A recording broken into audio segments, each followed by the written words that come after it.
안녕하세요. 사상과 생각을 해킹하는 해커 노자 도덕경 도의 저자 성대현입니다. 오늘은 도덕경 35장에 대해 살펴보겠습니다.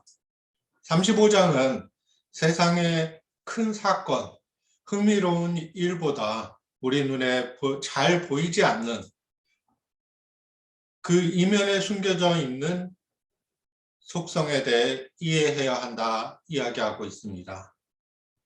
자, 한 줄씩 살펴보도록 하겠습니다. 집대상 천하왕이라. 집은 잡다 라는 뜻이죠. 잡다, 집어들다. 그래서 잡다, 집다라는 의미고 그 뒤에 목적어가 나와 있습니다. 대상, 커다란 코끼리를 잡아놓으면 일반적으로 우리가 조그만 코끼리도 아니고요. 아주 커다란 코끼리를 잡아다 놓았어요. 굉장히 신기한 일이죠. 2500년 전에 코끼리는 흔히 볼 수 있는 동물이 아닙니다. 그리고 그 크기로 어마어마하게 큰 코끼리를 광장이나 시장 한복판에 잡아다 놓은 상황이라 이렇게 이제 생각하시면 되겠습니다. 천하왕, 천하의 사람들은 구경하러 몰려들죠. 왕이 불해 몰려들어 와서 막 구경을 해도 불해, 해치지 않는다 했습니다. 코끼리는 굉장히 유순한 동물입니다.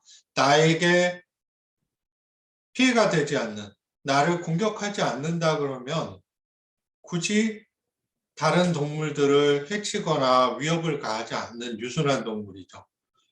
안평태, 그래서 평안하다 이야기하고 있습니다.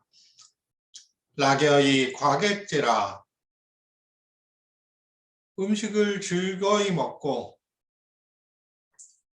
과객, 지나가는 사람은 멈추어서 구경을 하는 모습이죠. 어떤 상황인지 그림이 그려지시나요? 두 번째 줄입니다. 그 도지 출원야 다마 기무미야라. 고로 도를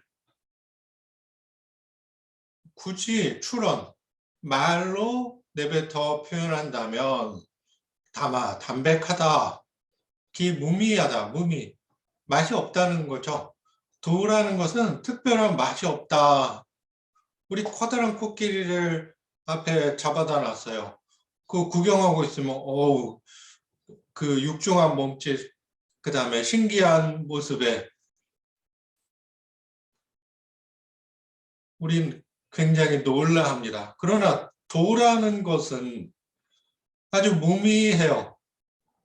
그 먹는 것으로 친다 그래도 특별한 맛이 없다 그랬습니다. 그래서 사람들은 신기한 거, 커다란 거, 흥미로운 거, 이런 커다란 사건에 대해서는 굉장히 관심을 보이고 직관적으로 받아들입니다. 커다란 일이 벌어졌구나. 그러나 그 이면에 숨어져 있는 도에 대해서는 크게 고민을 안 하고 살죠. 그 도의 속성이 그 다음 구절에 나옵니다. 시지 부족견야. 보이기는 하는 것 같지만 부족하다. 어떤 거에? 이해하기. 보고서 이해하는 데는 다 부족하다는 거죠. 청지 부족무냐. 들리는 것 같지만 충분히 해석이 안 된다는 거죠. 용지 불가기야. 쓰이지만 그 쓰임이 다하지 않는다.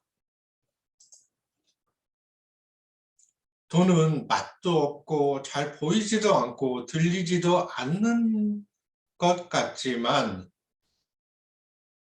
그 쓰임에 있어서는 쓰임이 다하지 않고 온 누리에 퍼져 있는 게 도라는 거죠. 모든 일에는 시작과 종주가 있고 올바른 방향이 있고 그 이어지는 과정이 있습니다. 그게 뭐에 의해서 풀어진다 했었죠? 34정에. 그런 일들이 이루어진 거를 도의 작은 속성이라고 이야기했습니다.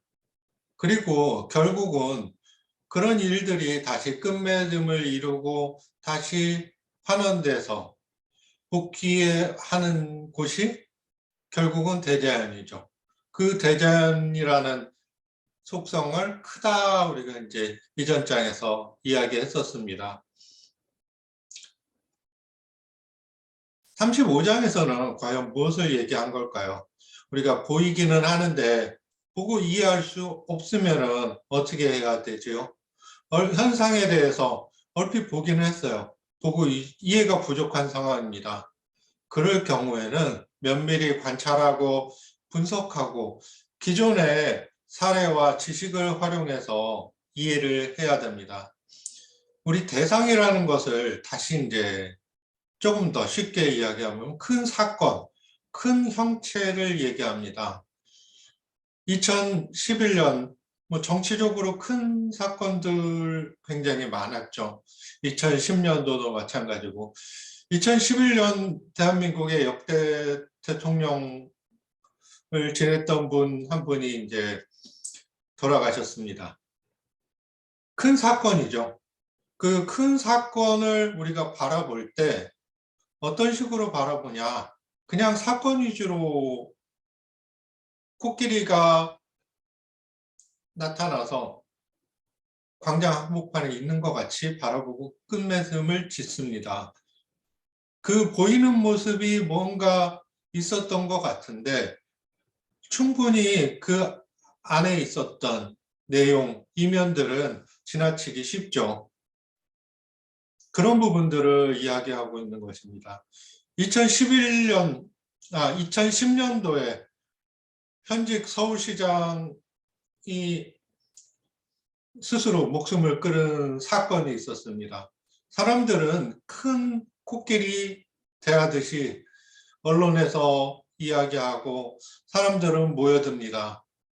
그 이면에 숨겨져 있는 올바른 도리에 대해서, 올바른 방향에 대해서는 그 사건을 보고도 뭔가 보이기는 하는 것 같은데 충분히 이해하거나 볼 수는 없었죠. 그 사건에 대해서 언론에서 떠들어댑니다. 뭔가 들리기는 하는데 그 내용에 대해서 충분히 해석이 안 되고 잊혀지고 있습니다. 하지만 그 본질은 변하지 않지요. 그런 내용을 이야기하고 있는 것입니다. 대상이라는 것은 사람들이 구름처럼 몰려들어서 신기해하고 그다음에 나에게 직접적으로 영향을 미치지 않는다 그러면 그냥 평안히 코끼리도 먹을 거 먹고요. 과객들은 지나가면서 잠시 멈추어 바라보는 존재일 뿐입니다. 우리가 돌을 바라보는 속성이 돌을 바라보는 모습이 이렇게 쉽다는 것을 얘기하고 있는 것입니다. 대개 사람들은 30대 중반 정도가 되면 눈에 들어오는 것, 커다란 흥미를 주는 것에 관심을 더 두기 쉽습니다. 그러나 왕과 제국, 국가를 이끄는 수장으로서 어떤 조직을 이끄는 리더라면 눈에 들어오는 커다란 흥미거리보다 먼저 살펴야 할 것이 있습니다. 눈에 잘 보이지 않는, 들리지만 이해가 잘 되지 않는 그 이면에 있는 속성을 살펴야 한다는 것이죠. 그러면 그 이면에 있는 속성을 어떤 방식으로 살필 수 있을까요? 우리가 이제까지 배워온 도덕경 1장에서 34장의 내용의 관점에서 현상과 사건을 이해하도록 노력해야 한다는 것이지요. 한마디로 커다란 일이 발생하면은 그것을 그 모양 그대로 흥미거리로 여겨 생각하는 것이 아니라 그 모습을 진지하게 바라보고 본질이 무엇인지 근원적 속성이 무엇인지 도의 관점에서 세상을 이해해라 하는 이야기였습니다. 오늘 강의는 이것으로 마치겠습니다. 감사합니다.